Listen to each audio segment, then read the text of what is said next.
السلام عليكم ورحمة الله وبركاته. أعوذ بالله من الشيطان الرجيم. بسم الله الرحمن الرحيم. نحمده ونصلي على رسوله الكريم. أما بعد.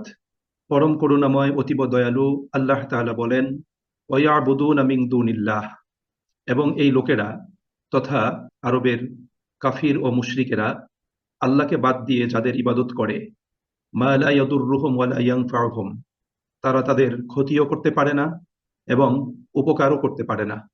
ওয়ায়াকুলুনা, এবং তারা বলে, হাউলাই শুফাআউনা ইনদাল্লাহ, এগুলো আল্লাহর কাছে আমাদের পক্ষে সুপারিশকারী, আমাদের জন্য সুপারিশ করবে।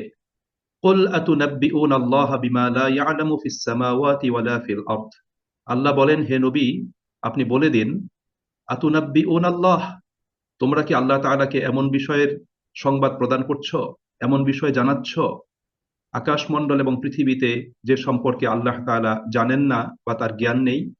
সুবহানাহ, তিনি তো মহা পবিত্র। ওয়া তাআলা আম্মা ইউশরিকুন, এবং তারা যা কিছু আল্লাহ পাকের সাথে শরীক করে তা থেকে তিনি অনেক ঊর্ধ্বে।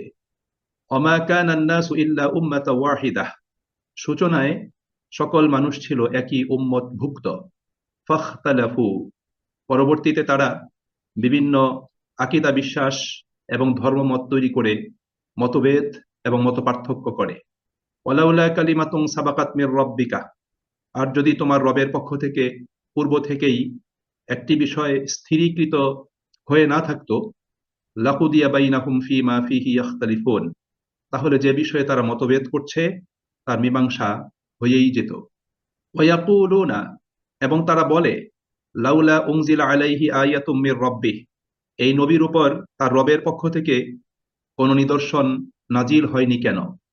ফাকুল ইন্নামাল গায়বু লিল্লাহ, সুতরাং হে নবী, আপনি বলে দিন, গায়েবের বিষয়ের মালিক তো একমাত্র আল্লাহ তাআলা, অর্থাৎ কি ওহী আসবে, কি নিদর্শন আসবে, কি আসবে না, এটা গায়েবের বিষয়, আর এই বিষয়ে আল্লাহ তাআলাই অধিক জানেন। ফাংতাজিরু, সুতরাং তোমরা অপেক্ষা করো, ইন্নী মাআকুম মিনাল মুনতাজিরিন, আমি তোমাদের সাথে অপেক্ষারত আছি। ওয়াইজা আযাকনান নাসা রাহমাতাম মিন বাদি দাররা মাসসাতহুম, মানুষের অবস্থা হলো এরকম, বিপদের পরে যখন আমি তাদেরকে অনুগ্রহের রহমতের স্বাদ আস্বাদন করাই, ইজা লাহুম মাকরুম ফি আয়াতিনা, তখনই তারা আমার নিদর্শন সমূহের ব্যাপারে ষড়যন্ত্র এবং চালবাজি শুরু করে দেয়। কুলিল্লাহু আসরাউ মাকরা, হে নবী, আপনি বলে দিন যে আল্লাহ তাআলা তার কৌশল প্রয়োগে অতি দ্রুত, অর্থাৎ অতি দ্রুততার সাথে আল্লাহ তাআলা তার কৌশল প্রয়োগ করে থাকেন। ইন্না রুসুলানা ইয়াকতুবুনা মা তামকুরুন, নিশ্চয়ই আমার রসুলগণ তোমরা যে সমস্ত চক্রান্ত এবং চালবাজি করছো তা লিখে রাখছে। হুয়াল্লাযী ইউসাইয়িরুকুম ফিল বাররি ওয়াল বাহর, তিনি মহান আল্লাহ, যিনি জলে এবং স্থলে তোমাদেরকে পরিচালনা করেন এবং তোমাদেরকে পরিভ্রমণ করান। হাত্তা ইযা কুনতুম ফিল ফুলক, কাজেই যখন তোমরা কোনো নৌযানে আরোহণ করে চলাচল করো, ওয়াজারাইনা বিহিম বিরিহিন তাইয়্যিবাহ, এবং অনুকূল আবহাওয়ায় বাতাসে যখন সেই নৌযান চলতে থাকে, অফারিহু বিহা, এবং তখন তোমরা আনন্দে নৌভ্রমণ উপভোগ করো। জাআত হারিহুন আসিফ, অতঃপর যখন হঠাৎ করে বিশাল ঝড় শুরু হয়, ঝড় চলে আসে, ওয়াজাআহুমুল মাউজু মিন কুল্লি মাকান, এবং চতুর্দিক থেকে উঁচু উঁচু ঢেউ সেই নৌযানকে আক্রান্ত করে। ওয়াযান্নু আন্নাহুম উহীতা বিহিম, তখন তারা মনে করে আমরা তো এই ঝড়ের কবলে পড়ে বড় বড় ঢেউ দ্বারা আক্রান্ত হয়েছি, পরিবেষ্টিত হয়ে গিয়েছি।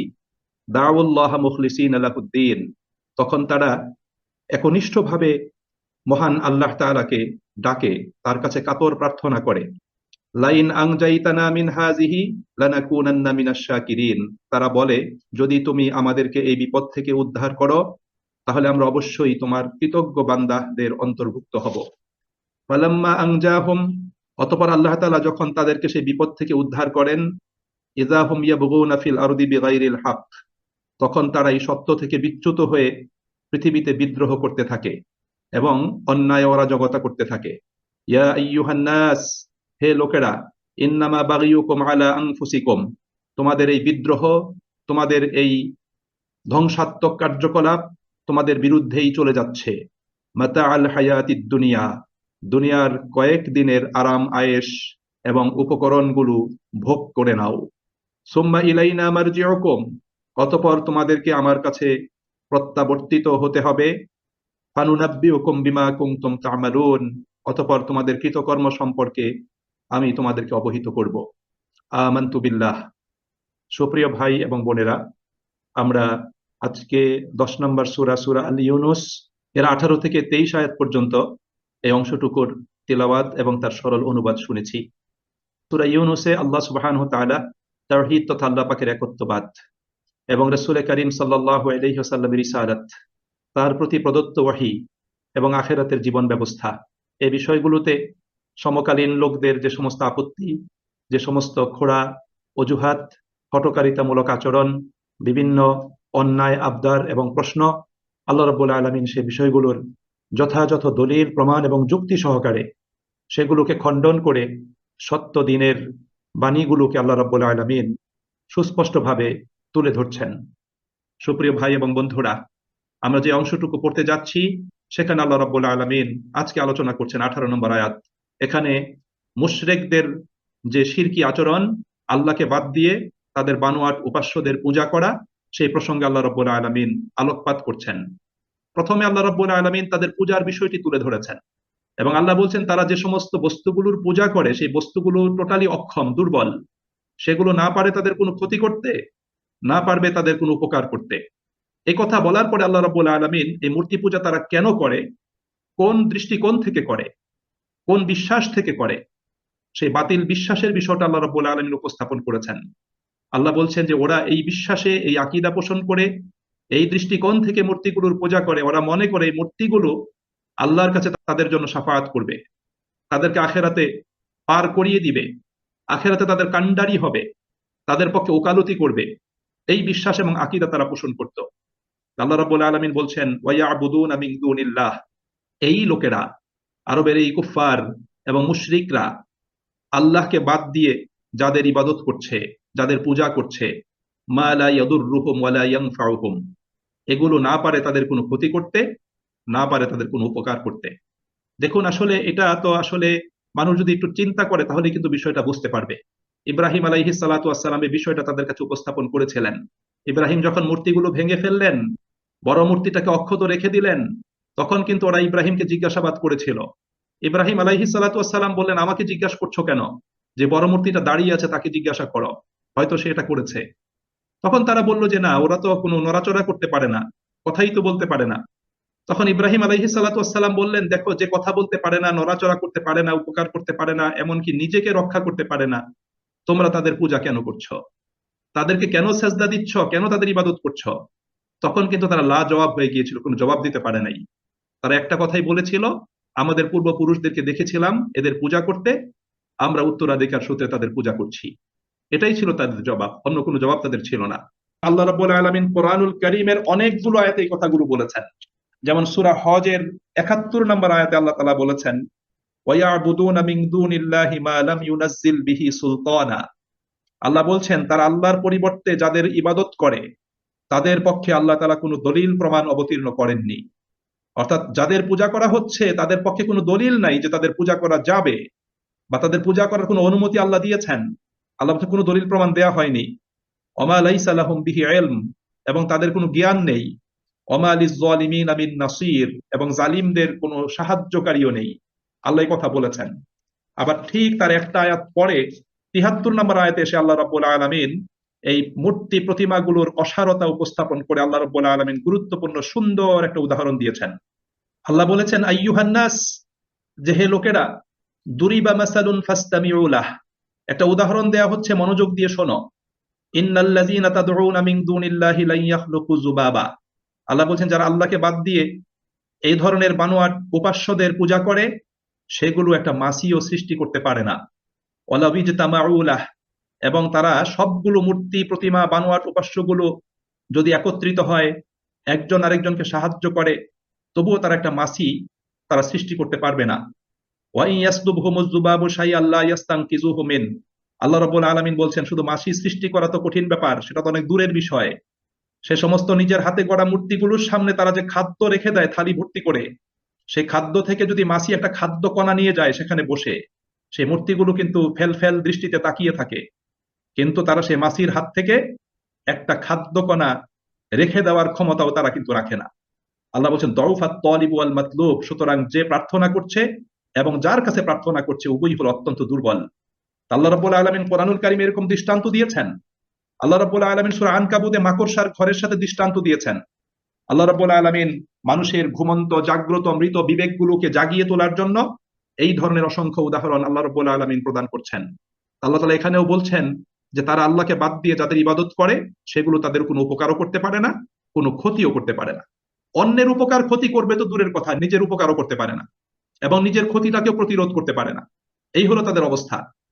এখন তারা এটা কেন করে আল্লাহ উল্লেখ করছেন। তাদেরকে যখন জিজ্ঞেস করা হয় তোমরা এগুলো কেন করছো, ওয়ায়াকুলুন, তখন তারা বলে হা উলাই শুফাআউনা ইনদাল্লাহ, যে এগুলো আল্লাহ পাকের কাছে আমাদের সুপারিশকারী হবে, আল্লাহ পাকের কাছে আমাদের জন্য শাফাআত করবে। তাদের বিশ্বাস ছিল এই মূর্তিগুলোর অনেক প্রভাব আছে আল্লাহ পাকের দরবারে, তারা আল্লাহ পাকের দরবারে প্রভাব খাটিয়ে সেখানে তারা আমাদেরকে উদ্ধার করবে, আমাদেরকে পার করিয়ে দিবে, আমাদেরকে জান্নাতে পৌঁছে দিবে, আমাদেরকে জাহান্নাম থেকে রক্ষা করবে, অথবা আমাদেরকে আল্লাহ পাকের নৈকট্য লাভে সাহায্য করবে। এটা ছিল তাদের বক্তব্য।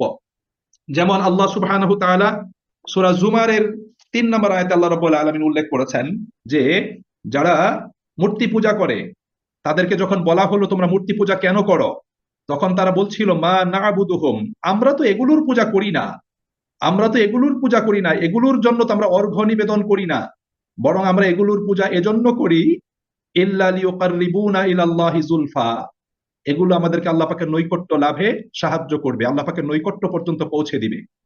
বর্তমান সময়ে মুসলিমদের মাঝখানে যারা এরকম শিরকে নিমজ্জিত আছে, যারা কবরে সেজদা দেয়, যারা মাজারে সেজদা দেয়, যারা জিন্দা পীরের পায়ে সেজদা দেয়, তারা কিন্তু এই জিন্দা পীর গুলোকে এবং কবরে মাজারে শায়িত মৃত ব্যক্তিগুলোকে এই বিশ্বাসেই তারা তাদেরকে পূজা করে, সেজদা দেয়, ভক্তি শ্রদ্ধা প্রদর্শন করে, তাদের উদ্দেশ্যে নজর নিয়াজ মান্যত করে। উদ্দেশ্য হলো যে এই পীরগুলো, এই মৃত ব্যক্তিগুলো আল্লাহ পাকের কাছে খুব পছন্দের প্রিয় ব্যক্তি, আল্লাহর দরবারে তাদের অনেক প্রভাব আছে, সুতরাং এদেরকে খুশি করতে পারলে আল্লাহকে খুশি করা, আল্লাহ সন্তুষ্টি লাভ করা এটা সহজ হয়ে যাবে। এটা হলো বর্তমান বিভ্রান্ত মুসলিমদেরও কিন্তু অবস্থা, এটাই কিন্তু তারা বলে থাকে। এবং প্রত্যেক মুশরিকদের চিন্তাধারা, তাদের আকীদা বিশ্বাস কিন্তু এরকমই। রাসূলের যুগের মুশরিকদের আকীদা বিশ্বাস চিন্তাধারা যেরকম ছিল, এখনকার সময়ের মুশরিকদের আকীদা বিশ্বাস এবং চিন্তাধারাও কিন্তু ঠিক সেম, এরকমই কিন্তু অবস্থা। এই জন্য আল্লাহ রাব্বুল আলামিন বলছেন এখন তাদেরকে আল্লাহ পাক জবাব দান করছেন, কারণ তারা বলতেছে এগুলো আমাদেরকে কি করবে, আল্লাহ পাকের কাছে আমাদের জন্য সুপারিশ করবে, আমাদের শাফাআতকারী হবে। এখন আল্লাহ নবীকে বলছেন তুমি বলে দাও, কুল, তুমি বলে দাও, আতুনাব্বিউন আল্লাহ, তোমরা কি আল্লাহ তাআলাকে এমন কোন সংবাদ দান করছো, এমন কিছু আল্লাহ পাককে অবগত করছো বিমা লা ইয়ালামু ফিস সামাওয়াতি ওয়ালা ফিল আরদ, আকাশমণ্ডল এবং পৃথিবীতে যে বিষয়ের খবর আল্লাহ রাব্বুল আলামিন জানেন না। অর্থাৎ আল্লাহকে এমন খবর তোমরা দিচ্ছ, এমন সংবাদ তোমরা দিচ্ছ যে সংবাদ আল্লাহ রাব্বুল আলামিন জানেন না, এটা তোমরা আল্লাহ পাককে দিচ্ছ। আল্লাহ পাক এই কথাটা বলে এই বিষয়টা আল্লাহ পাক বোঝাতে চাচ্ছেন যে যেই জিনিস আল্লাহ জানেন না সেই জিনিসের কোনো অস্তিত্ব নাই, আল্লাহ যেই জিনিস জানেন না তার কোনো অস্তিত্ব নাই। সুতরাং এগুলো তোমাদেরকে সুপারিশ করবে, তোমাদের পক্ষে শাফাআতকারী হবে, তোমাদের পক্ষে উকালতি করবে, তোমাদের ধারণা বিশ্বাস এটা বাতিল, এটার কোনো ভ্যালু তার নেই, কোনো মূল্য নেই, এটা মূল্যহীন, একটা যার পক্ষে কোনো দলিল এবং প্রমাণ নেই সে ধরনের কথা তোমরা বলছো। কারণ এগুলো তোমাদের পক্ষে সুপারিশ করবে, যদি এটাই যদি সত্য হতো তাহলে আল্লাহ তাআলা সেগুলো তোমাদেরকে জানিয়ে দিতেন। আল্লাহ বলছে যে এমন কথা তোমরা আল্লাহর জন্য বলছো, আল্লাহকে অবগত করাতে চাচ্ছ, জানাতে চাচ্ছ যে আকাশমণ্ডল পৃথিবীতে যে বিষয়টা আল্লাহ রাব্বুল আলামিন জানেন না। সুতরাং যেই জিনিস আল্লাহ রাব্বুল আলামিন জানেন না সেটার কোনো অস্তিত্বই নাই। সুতরাং এই মূর্তিগুলোর পূজা করতে করতে তোমাদের মাথা যদি তোমরা ফাটিয়েও ফেলো তাহলেও সেগুলো কাল কিয়ামতের দিন তোমাদের পক্ষে সুপারিশ করবে না। বরং মূর্তিগুলো এবং এই বানোয়াট উপাস্যগুলো আখেরাত দিবসে তাদের পূজারীদের ছিন্ন করবে, সে কথাটি কিন্তু আল্লাহ রাব্বুল আলামিন কোরআনুল হাকিমে উল্লেখ করেছেন। পূজারীদের সাথে মরিকগুলো, সেই প্রতিমাগুলো, সেই উপাস্যগুলো সম্পর্ক ছিন্ন করবে, তারা নিজেদের পক্ষে সাফাই পেশ করবে, তারা বলবে যে রব্বুল আলামিন আমরা তাদেরকে কখনো বলিনি আমাদের পূজা করতে, আমাদের ইবাদত, এটা কখনোই নয়। সূরা মাইদার শেষ রুকুতে আল্লাহ রাব্বুল আলামিন কিন্তু ঈসা আলাইহিস সালাতু ওয়াস সালামকে জিজ্ঞাসা করবেন যে তুমি কি বলেছিলে যে আমি আল্লাহকে বাদ দিয়ে তোমাকে এবং তোমার মায়ের ইবাদত করতে? ঈসা আলাইহিস সালাতু ওয়াস সালাম সেদিন বলবেন যে আল্লাহ এমন কথা যদি আমি বলে থাকি তাহলে সেটা তো তুমি জানো, আর এই কথা তো আমার জন্য বলা সঙ্গত নয়। বরং তুমি আমাকে যে আদেশ করেছিলে আমি শুধু সে কথাই তাদেরকে বলেছিলাম যে তোমরা এক আল্লাহ পাকের ইবাদত করো, আমি সেটাই তাদেরকে বলেছিলাম। সুতরাং প্রিয় ভাই এবং বন্ধুরা, এখানে কিন্তু আল্লাহ রাব্বুল আলামিন গুরুত্বপূর্ণ মেসেজটি আল্লাহ পাক আমাদের কাছে পৌঁছে দিয়েছেন, যে শিরক বিল ইবাদাহ এবং তাওহীদ বিল ইবাদা প্রসঙ্গে আল্লাহ রাব্বুল আলামিন সুস্পষ্ট বক্তব্যটা এখানে উপস্থাপন করেছেন। এরপর আল্লাহ তাআলা বলছেন সুবহানাহু ওয়া তাআলা আম্মা ইউশরিকুন। আল্লাহ বলছেন যে আল্লাহ তাআলা মহাপবিত্র, এবং আল্লাহ সুবহানাহু ওয়া তাআলা অনেক ঊর্ধ্বে, অনেক ঊর্ধ্বে আল্লাহ তাআলা আম্মা ইউশরিকুন, তারা যে সমস্ত শরীকগুলো করে সেই শরীকগুলো থেকে, তাদের সেই মুশরিকি কার্যকলাপ থেকে আল্লাহ তাআলা মহাপবিত্র, পরিশুদ্ধ, এবং আল্লাহ তাআলা অনেক ঊর্ধ্বে, অর্থাৎ শিরকি কার্যকলাপের সাথে আল্লাহ রাব্বুল আলামিনের কোনো সম্পর্ক নাই, আল্লাহ পাকের কোনোই সম্পর্ক নাই। আল্লাহ রাব্বুল আলামিন এখানে নিজের সম্পর্ক ছিন্ন করার বিষয়টি এবং তার পবিত্রতা ও পরিশুদ্ধির বিষয়টি আল্লাহ রাব্বুল আলামিন এখানে উল্লেখ করেছেন। সুতরাং প্রিয় ভাই এবং বন্ধুরা, কথা বলার পরে আল্লাহ তাআলা বলছেন ওমা কানান নাসু ইল্লা উম্মাতাও ওয়াহিদাহ, যে শুরুতে সকল মানুষ একই উম্মাহভুক্ত ছিল। ফাখতালাফু, অতঃপর তারা মতভেদ করেছে, বিভিন্ন দল উপদলে তারা বিভক্ত হয়েছে, বিভিন্ন মত এবং পথ তারা তৈরি করেছে। শুরুতে তারা একই দলভুক্ত ছিল, অতঃপর তারা কি করেছে? মতভেদ এবং মত পার্থক্য করেছে। সম্মানিত ভাই এবং বন্ধুরা, এখানে আল্লাহ সুবহানাহু ওয়া তাআলা একটা সূক্ষ্ম বিষয়ের ফয়সালা প্রদান করেছেন। সে সূক্ষ্ম বিষয়ের ফয়সালাটা হলো যে দুনিয়াতে বহু ধর্ম রয়েছে এবং প্রত্যেক ধর্মের লোকেরা তাদের নিজেদের ধর্মকে সত্য মনে করে। তারা মনে করে সবগুলো পথই সত্য, সবগুলো পদ্ধতি সত্য, এটা তারা মনে করে। বর্তমান পৃথিবীতে ধর্মীয় এককত্বের একটা মতবাদ প্রচারিত হচ্ছে। কিছু মূর্খ মুসলিমরাও এই মতভেদের সাথে তারাও কিন্তু একাত্ম হয়েছে। তারা প্রত্যেকেই বলে যে ইসলাম সত্য ধর্ম, এটা আমরা মানি, তবে ইসলাম একমাত্র সত্য ধর্ম না, প্রত্যেক ধর্মই সত্য, প্রত্যেক ধর্মই সত্য, প্রত্যেক ধর্মের মাধ্যমেই স্রষ্টার ভালোবাসা পাওয়া যাবে এবং যে কোনো ধর্মমত অবলম্বন করেই কিন্তু স্বর্গে যাওয়া যাবে। এটা হলো ধর্মীয় এককত্বের মতবাদের অনুসারী যারা আছে, মতবাদ যারা বিশ্বাস করে, তাদের এটা দৃষ্টিভঙ্গি। দেখুন, এই বিষয়টা কিন্তু রাসূলের যুগেও ছিল। তারাও এটা মনে করত, তারা মনে করত যে সবগুলি ঠিক আছে, সবগুলি ঠিক আছে। আল্লাহ রাব্বুল আলামিন কিন্তু এই বক্তব্যটাকে, এই দৃষ্টিভঙ্গিটাকে, এই বিশ্বাসটাকে আল্লাহ রাব্বুল আলামিন কি করেছেন? এটাকে আল্লাহ রাব্বুল আলামিন নাকচ করে দিয়েছেন। আল্লাহ বলছেন, দেখো, এই ধর্মীয় এককত্বের যে মতবাদ, যে আকীদা বা যে মতবাদ তোমরা প্রচার করছো, এটা সঠিক নয়, এটা সঠিক নয়।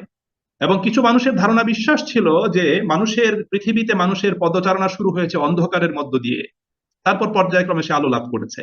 কিন্তু ইসলাম বলে যে না, মানুষের পৃথিবীতে আগমন, তার পদচারণা, তার যাত্রা শুরু হয়েছে আলোর মধ্য দিয়ে।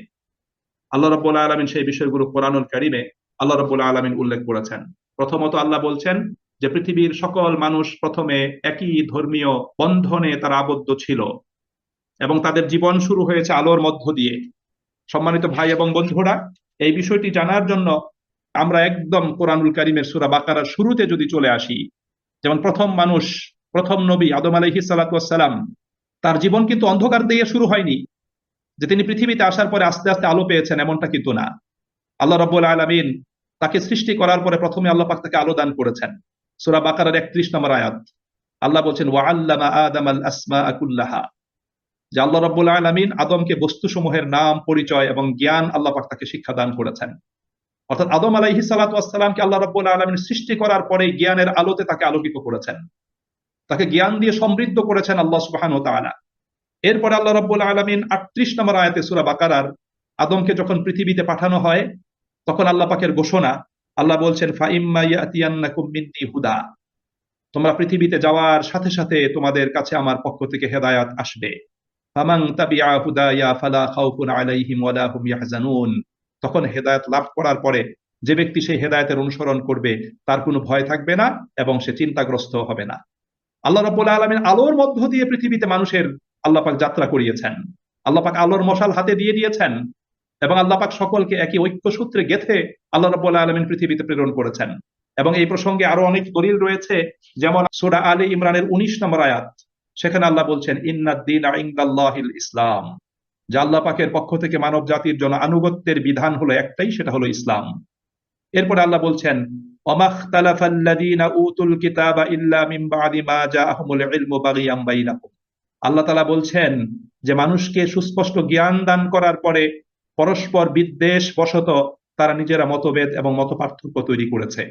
আল্লাহ রাব্বুল আলামিন একটা পথই তাদেরকে দেখিয়েছেন, এরপরে নিজেদের হঠকারিতামূলক আচরণ, যতটুকু তার হক তার চেয়ে বেশি প্রাপ্তির জন্য যখন সে প্রতিযোগিতা করেছে, নিজের হকের অতিরিক্ত যখন সে পেতে চেয়েছে, তখন অন্যের হক সে গ্রাস করেছে, অন্যের হক জুলুম অত্যাচারের মাধ্যমে সেটাকে জবরদখল করেছে।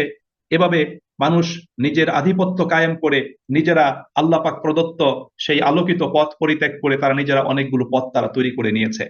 আল্লাহ রাব্বুল আলামিন আবার সূরা আলী ইমরানের 105 নম্বর আয়াতে বলেছেন, ওয়ালা তাকুনু কাল্লাযীনা তাফাররাকু ওয়াখতালাফু মিন বাদি মা জাআহুমুল বায়্যিনাত। তোমরা ওই সমস্ত লোকদের মতো হইও না যাদের কাছে সুস্পষ্ট দলিল প্রমাণ প্রদান করার পরেও যারা পরস্পর বিচ্ছিন্ন হয়ে পড়েছিল এবং বিভিন্ন ইখতিলাফে তারা নিয়োজিত হয়েছিল, ইখতিলাফে লিপ্ত হয়েছিল, তোমরা তাদের মতো হইও না। তাহলে যে মানুষের মাঝখানে মতভেদ মত পার্থক্য, এটা কিন্তু দলিল প্রমাণ আসার পরে। দলিল প্রমাণ আসার আগে কিন্তু তারা ইখতিলাফ করেনি, কারণ আগে তো দলিল তাদের কাছে ছিলই। আল্লাহ তো দলিল দিয়েই তারা পাঠিয়েছেন। বা দলিল প্রমাণ থাকার পরেও তারা কি করেছে? হঠকারিতামূলক আচরণ করে তারা এই মতভেদ মত পার্থক্য গুলো করেছে।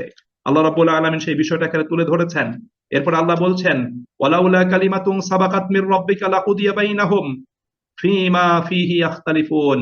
আল্লাহ পাকের পক্ষ থেকে যদি এই বিষয়টি পূর্ব থেকে নির্ধারিত এবং স্থিরীকৃত না হতো, তাহলে আল্লাহ রাব্বুল আলামিন তাদের মাঝখানে যে মতভেদ এবং মতপার্থক্য যেটা করছে তার মীমাংসা সেটা হয়ে যেত। অর্থাৎ জোর করে মানুষকে হেদায়েতের পথে আল্লাহ রাব্বুল আলামিন আল্লাহ পাক তাদেরকে ধাবিত করেন নাই। আল্লাহ রাব্বুল আলামিন এখানে মানুষের চিন্তা শক্তির স্বাধীনতা দিয়েছেন, বাস বিচারের স্বাধীনতা দিয়েছেন। এই পৃথিবীটাকে মানুষের জন্য পরীক্ষাগারে আল্লাহ রাব্বুল আলামিন পরিণত করেছেন। যদি বাধ্যতামূলক ভাবে সকল মানুষকে যদি আল্লাহ রাব্বুল আলামিন হেদায়েতের পথে পরিচালিত করতেন, তাহলে পরীক্ষাটা হতো না, এই পরীক্ষাটা হতো না। এই জন্য প্রিয় ভাই এবং বন্ধুরা, অনেক মানুষ বলে যে আল্লাহর পরীক্ষা করার প্রয়োজনটা ছিল কি, আল্লাহ কেন পরীক্ষা করলেন? আরে ভাই, পরীক্ষা না করলে তো আপনি দুনিয়াতে আপনি যে কাজগুলো করছেন, ভালো কাজ মন্দ কাজ, তাহলে তো আপনার পুরস্কার পাওয়া, মন্দ কাজের শাস্তি পাওয়া, এই বিধি ব্যবস্থাটাই তো থাকতো না, তাহলে পরীক্ষাটা কেন? এই ধরনের দৃষ্টিভঙ্গির মানুষ তারা মনে করে যে একটা ছাত্র স্কুলে লেখাপড়া করবে, কলেজে পড়াশোনা করবে, ইউনিভার্সিটিতে পড়াশোনা করবে, তারপর পরীক্ষা কেন? সে তো পড়াশোনা করলোই। আরে ভাই, আপনি সে যে পড়াশোনা করলো তার মূল্যায়ন আপনি করবেন না? তার মূল্যায়ন করার জন্যই তো পরীক্ষা। এই জন্য আল্লাহ সুবহানাহু ওয়া তাআলা পৃথিবীতে মানুষকে প্রেরণ করেছেন। মানুষ পৃথিবীতে অবস্থান করবে, বিভিন্ন ধরনের কার্যকলাপ সম্পাদন করবে, ব্যক্তিগত, পারিবারিক, সামাজিক, সামষ্টিক, অসংখ্য অজস্র মানুষের সাথে তার লেনদেন হবে, উঠা বসা হবে, চালচলন হবে, বিভিন্ন দায়িত্ব কর্তব্য সম্পাদন হবে। এর মধ্য দিয়ে আল্লাহ রাব্বুল আলামিন, আল্লাহ পাক জেনে নিবেন যে কে ভালো করেছে, কে মন্দ করেছে। আল্লাহ পাক সূরা মুলকে বলেছেন, আল্লাযী খালাকাল মাউতা ওয়াল হায়াতা লিয়াবলুয়াকুম আইয়ুকুম আহসানু আমালা। আল্লাহ পাক তোমাদের মৃত্যু এবং তোমাদের জীবন সৃষ্টি করেছেন এই বিষয়টি জেনে নেওয়ার জন্য যে তোমাদের মাঝে কে সবচেয়ে ভালো কর্ম সম্পাদন করে এবং প্রতিযোগিতার মধ্য দিয়ে কে কাকে পিছনে ফেলে এগিয়ে যায়। আল্লাহ রাব্বুল আলামিন সেটাই তো দেখতে চান। এই জন্য আল্লাহ পাক সুস্পষ্ট বিষয়টি তিনি আমাদের সামনে আল্লাহ রাব্বুল আলামিন তুলে ধরেছেন। আল্লাহ পাক বলতে চাচ্ছেন যে ধর্মবিরোধ এবং মতপার্থক্য আসলে এটা পরবর্তীকালের সৃষ্টি। শুরুতে সমগ্র মানব গোষ্ঠী একই ধর্মের অনুসারী ছিল, সেটিই ছিল সত্য ধর্ম। এখন যদি ধর্ম বৈষম্য এবং ধর্মবিরোধ দূর করার জন্য মানুষের মতে বুদ্ধি এবং চেতনার সঠিক ব্যবহারের পরিবর্তে যদি শুধুমাত্র আল্লাহ পাকের উপর যদি সাপোর্ট করে দেওয়া হয়, তাহলে তো মানুষের এই পার্থিব জীবনে তা সম্ভব নয়, সেটা আখিরাতের জীবনে প্রয়োজন। সেই বিষয়টা আল্লাহ পাক এখানে উপস্থাপন করেছেন। এই জন্য সুপ্রিয় ভাই এবং বন্ধুরা, একথা আল্লাহ রাব্বুল আলামিন বলার পরে আল্লাহ তাআলা বলছেন, এখন তাদের আবার আর একটা হঠকারিতামূলক আবদার, সেটা আল্লাহ পাক তুলে ধরছেন। আল্লাহ বলছেন, কুলুনা লাউলা উনজিলা আলাইহি আয়াতুম মির রাব্বি। ওরা বলে যে লাউলা উনজিলা আলাইহি আয়াতুম মির রাব্বি, যে কেন নাজিল করেন না তার রব তার জন্য কোন অন্য একটা নিদর্শন। অর্থাৎ এই নবীর প্রতি তার রবের পক্ষ থেকে কোন নিদর্শন নাজিল করা হয়নি কেন? তাদের একটা প্রশ্ন, কেন নাজিল করা হয়নি? আল্লাহ বলছেন নবীকে, ফাকুল, তুমি বলে দাও, ইন্নামাল গায়বু লিল্লাহ, দেখো নিদর্শন নাজিল করা তো এটা আল্লাহর বিষয়, এটা গায়েবের বিষয়, এটা তো আমি জানি না। আমি যে নবী হব এটাই তো আমি জানতাম না, আমার কাছে ওহী আসবে এটাই তো আমি জানতাম না। তো ওহী তো আল্লাহ পাঠিয়েছেন, গায়েবের বিষয়। সুতরাং তোমরা যে নিদর্শন দাবি করছো এটা তো গায়েবের বিষয়। সুতরাং ইন্নামাল গায়বু লিল্লাহ, এই গায়েবের বিষয় সম্পর্কে আল্লাহ রাব্বুল আলামিনই জানেন যে আমার কাছে নতুন কোন নিদর্শন আসবে কিনা, নতুন কোন নিদর্শনের প্রয়োজন আছে কিনা, সেটা তো আল্লাহ তাআলা জানেন। সুতরাং তোমরা যে নিদর্শন দাবি করছো সেই জন্য তোমরা অপেক্ষা করতে থাকো। ইন্নী মাআকুম মিনাল মুনতাজিরিন, আমি তোমাদের সাথে অপেক্ষারত আছি। সুপ্রিয় ভাই এবং বন্ধুরা, এটা ছিল কাফের মুশরিকদের একটা হঠকারিতামূলক একটা আবদার। বিষয়টা কিন্তু এরকম না যে তারা ঈমান আনার জন্য অপেক্ষা করতেছে, একটা নিদর্শন দাবি করতেছে, নিদর্শনটা আসবে, নিদর্শনটা দেখে তারা ঈমান আনয়ন করে ফেলবে। বিষয়টা কিন্তু এরকম ছিল না, এরকম ছিল না। বরং এটা ছিল এই নিশানির এই দাবি, নিদর্শনের এই দাবি, এটা ছিল তাদের একটা বাহানা। এটা বাহানা হিসেবে তারা উপস্থাপন করেছিল। কারণ তাদেরকে যা কিছুই দেখানো হতো, তারপরে তারা একই কথা বলতো, আমাদের কোনো নিদর্শন দেখানোই হয় নাই, আমরা এটা বিশ্বাস করি না।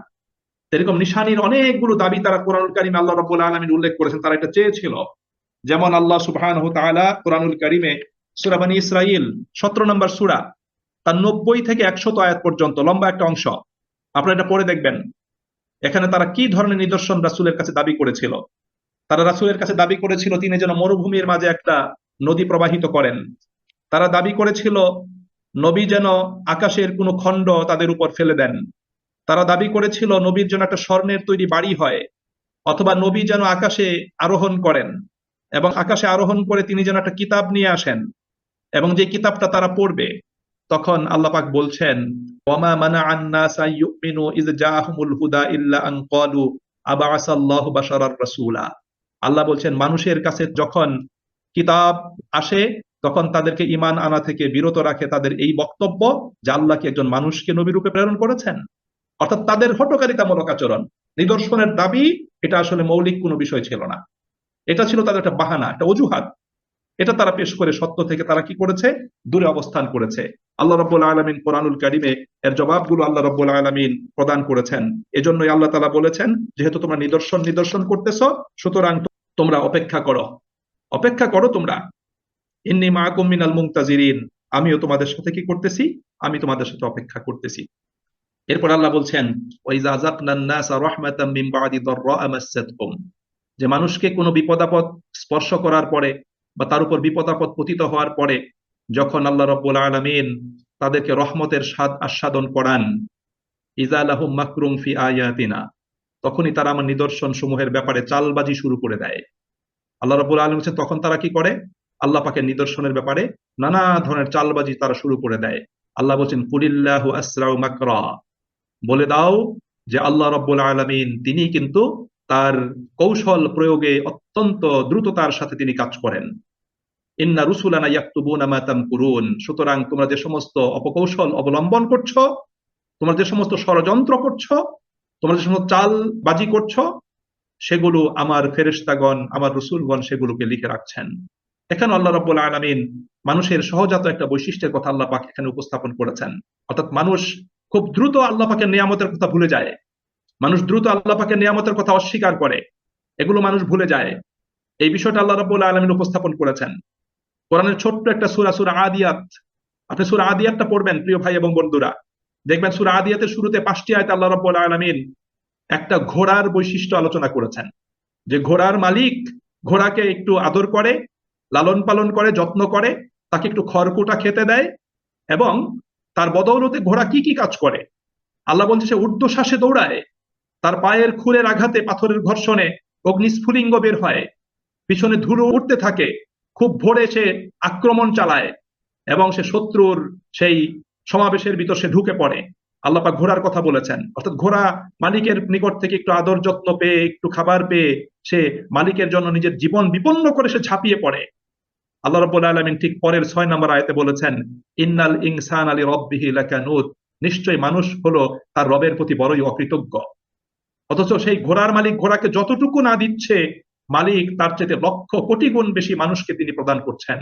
তারপরেও মানুষ তার রবের প্রতি অকৃতজ্ঞই থেকে যায়, রবের নিয়ামতের শুকর সে আদায় করে না। সুপ্রিয় ভাই এবং বন্ধুরা, আমরা জীবনে নানাভাবে আল্লাহ পাকের নিয়ামত দ্বারা সিক্ত হচ্ছি, আল্লাহ পাকের সাহায্য প্রাপ্ত হচ্ছি, তার করুণা লাভ করতেছি, তার নিয়ামত গুলো প্রত্যক্ষ পরোক্ষ ভাবে ভোগ করছি, তার নিয়ামতের উপর আমরা ভাসমান আছি, সেগুলো আমরা ব্যবহার করছি, অথচ আমরা সেগুলোর মূল্যমান বুঝতে পারি না। আল্লাহ রাব্বুল আলামিন এখানে সে কথাটাই এখানে ব্যক্ত করেছেন। অধিকাংশ মানুষ দেখবেন বিপদে পড়ে কাতর কণ্ঠে, তখন কিন্তু সে তার বানোয়াট উপাস্যগুলোকে ডাকে না, সে তখন ডাকে মহান আল্লাহ রাব্বুল আলামিনকে। আল্লাহ পাক সেই বিষয়টি এখানে উপস্থাপন করেছেন। আল্লাহ পাক বলছেন, আমি যখন বিপদ দূর করে দেই তখন সে আমার আয়াতগুলোকে নিয়ে চালবাজি শুরু করে। নানান কথা বলে আমার আয়াতের ব্যাপারে, নানান কথা তারা বলে। আল্লাহ সুবহানাহু ওয়া তাআলা এখানে সে কথাটাই বলছেন যে আমি তাদের দুঃখ কষ্ট দূর করে তাদের প্রতি যখন অনুগ্রহ বর্ষণ করি, তাদের সুদিন যখন আমি ফিরিয়ে দেই, তখন তাদের সেই কষ্টের দুর্দিনের কথা তারা তখন ভুলে যায়।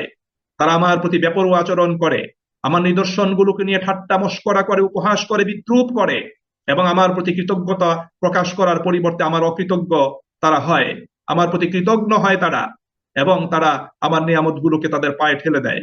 আল্লাহ রাব্বুল আলামিন বলছেন যে জেনে রাখো তোমাদের এই সমস্ত মন্দ আচরণ, হঠকারিতামূলক আচরণ, তোমাদের উদ্ধত্ত অহংকার, তোমাদের দাম্ভিকতা আল্লাহ রাব্বুল আলামিন তার ফেরেশতাদের মাধ্যমে লিখে রাখছেন। আল্লাহ পাক এই কথাটা এখানে ব্যক্ত করেছেন। এরপর আল্লাহ রাব্বুল আলামিন একটা দৃষ্টান্ত উপস্থাপন করছেন এখানে। আল্লাহ পাক বলছেন হুয়াল্লাযী ইউসাইয়্যিরুকুম ফিল বাররি ওয়াল বাহর। আল্লাহ তাআলাই তোমাদেরকে জলে স্থলে আল্লাহ রাব্বুল আলামিন নিয়ন্ত্রণ করেন, তোমাদেরকে পরিভ্রমণ করান। হাত্তা ইযা কুনতুম ফিল ফুলক, এমনকি যখন তোমরা নৌযানে আরোহণ করো, নৌযানে পরিবহন করো, নৌযানে যখন চড়ে বসো, ওয়াজারাইনা বিহিম বিরিহিন তাইয়্যিবাহ, এবং পবিত্র বায়ু অর্থাৎ অনুকূল আবহাওয়ায় যখন সেই নৌযান চলতে থাকে শান্তিতে, নিরাপদে, ওয়াফারিহু বিহা, তখন তোমরা আনন্দ করো, উল্লাস করো, তখন সেটা তোমরা উপভোগ করো।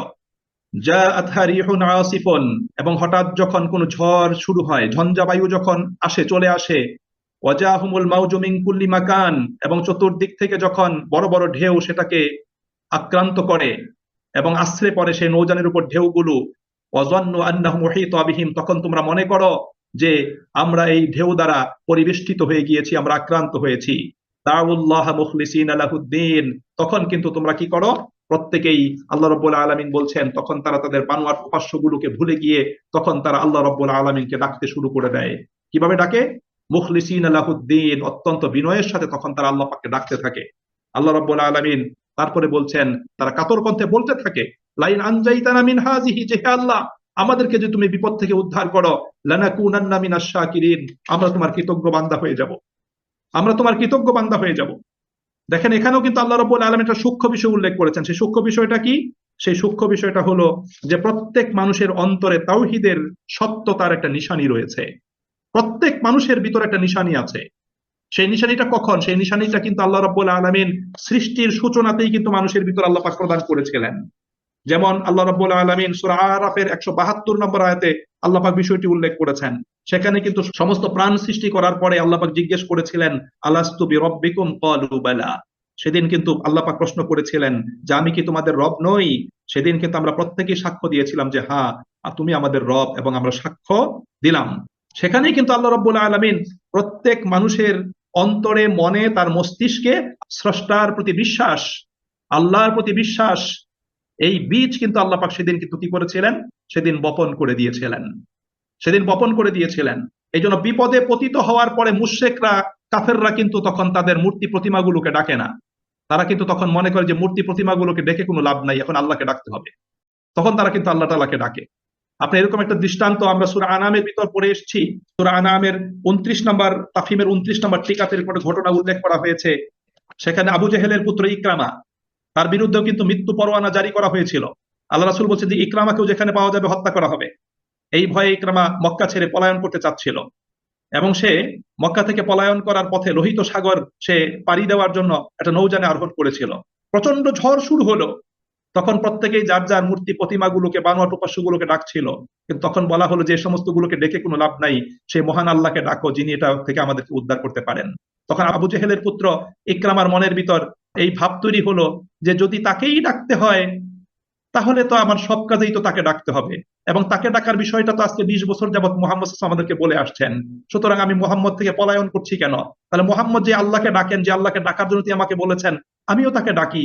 এবং আবু জেহেলের পুত্র ইকরামা তখন সেই নৌযানে আল্লাহ পাকের কাছে দোয়া করেছেন যে আল্লাহ, এই যাত্রায় যদি তুমি আমাকে বাঁচিয়ে রাখো, আমরা যদি জীবন ফিরে পাই, যদি বিপদ থেকে রক্ষা পাই, তাহলে মুহাম্মদের কাছে ফিরে যাব এবং তোমার দরবারে মস্তক অবনত করে ইসলামকে কবুল করব।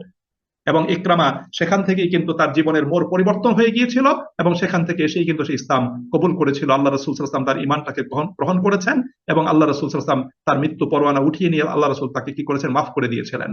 সম্মানিত ভাই এবং বন্ধুরা, তাহলে প্রত্যেক মানুষের মন মস্তিষ্কে আল্লাহ রাব্বুল আলামিন তাওহীদে বিশ্বাসের বীজ আল্লাহ রাব্বুল আলামিন বপন করে দিয়েছেন, সেই বীজ সুপ্ত রয়েছে। সুপ্রিয় ভাই এবং বন্ধুরা, এই প্রসঙ্গে বিজ্ঞানও কিন্তু একটা আবিষ্কার করেছে। বিজ্ঞান মানুষের মস্তিষ্কের ভিতর গড স্পট বা গড মডিউল নামে একটা সূক্ষ্ম একটা বিষয় তারা আবিষ্কার করেছে। তারা এটা আবিষ্কার করেছে। সানডে টাইমস পত্রিকা 2 নভেম্বর 1997 সালে এই মর্মে একটা ফিচার বের হয়েছিল। সেখানে কিন্তু উল্লেখ করা হয়েছিল যে বিজ্ঞানীদের দাবি তারা মানুষের মস্তিষ্কে গড মডিউল নামে একটা জায়গা তারা আবিষ্কার করেছেন, যা মানুষের ধর্মে বিশ্বাস স্থাপনের পিছনে মুখ্য ভূমিকা রাখে। এটা মুখ্য ভূমিকা রাখে। বিজ্ঞানীরা বলেছেন এই গবেষণা এখনো প্রাথমিক পর্যায়ের হলেও ইতোমধ্যে প্রাপ্ত ফলাফল এটি প্রমাণ করে যে ধর্মে বিশ্বাস মানুষের জন্মগত একটা বৈশিষ্ট্য। এজন্যই কিন্তু ফেরাউন যখন ডুবে যায় তখন কিন্তু সে ঘোষণা দিয়েছিল, আমি ঈমান আনয়ন করলাম সে আল্লাহর প্রতি যিনি ব্যতীত কোনো ইলাহ নেই এবং যিনি বনি ইসরাইলদের ইলাহ, আমি তার প্রতি ঈমান আনয়ন করলাম। ফেরাউন কিন্তু এই গড স্পটের বদৌলতেই এবং তার মস্তিষ্কে সুপ্ত তাওহীদের যে আল্লাহ রাব্বুল আলামিন বীজ সেখানে রেখেছেন, তার বদৌলতেই কিন্তু সে কিন্তু লাস্ট মুহূর্তে ঈমানের ঘোষণা দান করেছিল, যদিও সেটাকে অ্যাকসেপ্ট করা হয় নাই। আল্লাহ রাব্বুল আলামিন এখানে সে কথাটা বলতে চাচ্ছেন যে মানুষ বিপদে পতিত হলে মানুষ তখন আল্লাহকে ডাকে কায়মনো বাক্যে এবং বিপদ থেকে উদ্ধার পেতে চায়, কিন্তু যখন আল্লাহ পাক বিপদ থেকে উদ্ধার করেন তখনই কিন্তু সে কি করে, আবার শিরকে নিমজ্জিত হয়। আল্লাহ পাক সেই বিষয়টি এখানে সুস্পষ্ট করেছেন। আল্লাহ রাব্বুল আলামিন বলছেন, ফালাম্মা আনজাহুম ইযাহুম ইয়াবগুনা ফিল আরদি বিগাইরিল হক, যখন আল্লাহ তাআলা তাদেরকে বিপদ মুক্ত করেন তখনই তারা সত্য থেকে বিচ্যুত হয়ে এই পৃথিবীতে আবার বিদ্রোহ করতে থাকে। আল্লাহ বলছেন, ইয়া আইয়ুহান নাস, হে মানব মণ্ডলী, ইন্নামা বাগিয়ুকুম আলা আনফুসিকুম, তোমাদের সকল বিদ্রোহাত্মক আচরণ তোমাদের বিরুদ্ধেই চলে যাচ্ছে। মাতাল হায়াতিদ দুনিয়া, সুতরাং তোমরা দুনিয়ার এই ভোগ্য সামগ্রী কিছুকাল উপভোগ করে নাও। সুম্মা ইলাইনা মারজিউকুম, অতঃপর তোমাদের প্রত্যেককে আমার কাছে প্রত্যাবর্তিত হতে হবে, আমার কাছেই তোমাদের প্রত্যাবর্তন। ফায়ুনাব্বিউকুম বিমা কুনতুম তা'মালুন, অতঃপর তোমাদের কৃতকর্ম সম্পর্কে আমি আল্লাহ রাব্বুল আলামিন তোমাদেরকে অবগত করব। এইজন্য সুপ্রিয় ভাই এবং বন্ধুরা, এই জীবনই একমাত্র জীবন নয়, আরেকটা জীবন কিন্তু আছে। সেই জীবনে কিন্তু আমাদেরকে অবশ্যই ইহজাগতিক জীবনের সকল কর্মের হিসেব নিকেশ, জবাবদিহিতা সেখানে কিন্তু রয়েছে। সেই বিষয়গুলো আল্লাহ রাব্বুল আলামিন আমাদেরকে স্মরণ করিয়ে দিয়েছেন। এইজন্য সুপ্রিয় ভাই এবং বন্ধুরা, আল্লাহ রাব্বুল আলামিন রাসূল করিম সাল্লাল্লাহু আলাইহি সাল্লাতু ওয়াস সালামের সমকালীন সত্য প্রত্যাখ্যানকারী, অস্বীকারী, সত্যের বিপরীতে অবস্থান গ্রহণকারী ব্যক্তিদের আচরণ, তাদের দৃষ্টিভঙ্গি, তাদের আকীদা বিশ্বাস, তাদের চালচলন, তাদের ধর্মীয় যে কার্যকলাপগুলো, সেগুলো আল্লাহ রাব্বুল আলামিন তুলে ধরে সেগুলোর সূক্ষ্ম জবাব এবং দলিল প্রমাণ আল্লাহ রাব্বুল আলামিন উপস্থাপন করেছেন। সুতরাং এই দলিল প্রমাণগুলো আমাদের প্রত্যেককে জেনে রপ্ত করে আয়ত্তে এনে আমাদের প্রত্যেকে নিজেদের ঈমানকে মজবুত এবং শানিত করতে হবে এবং সকল প্রকার শিরক থেকে, সকল প্রকার ইসলাম এবং দ্বীন বিরোধী কার্যকলাপ থেকে নিজেদেরকে রক্ষা করতে হবে এবং যারা দ্বীন বিরোধী কার্যকলাপে শিরকে নিমজ্জিত আছে তাদেরকে আল্লাহ প্রদত্ত সমস্ত যুক্তি এবং দলিল প্রমাণের আলোকে তাদেরকে সঠিক পথ প্রদর্শন করতে হবে। সুপ্রিয় ভাই এবং বন্ধুরা, আসুন আমরা প্রত্যেকেই আলোকিত হওয়ার জন্য আমরা প্রত্যেকেই চেষ্টা করি। শুধু ব্যক্তিগতভাবে নয়, আমাদের পরিবারটাকে আলোকিত করার জন্য চেষ্টা করি এবং সমাজকে আলোকিত করার জন্য আমরা সাধ্যমতো কাজ করি। আল্লাহ আমাদের সকলকে তৌফিক দান করুন। আমিন। ওয়া আখিরু দাওয়ানা আনিল হামদুলিল্লাহি রাব্বিল আলামিন। ওয়াসসালামু আলাইকুম ওয়া রাহমাতুল্লাহি ওয়া বারাকাতুহু।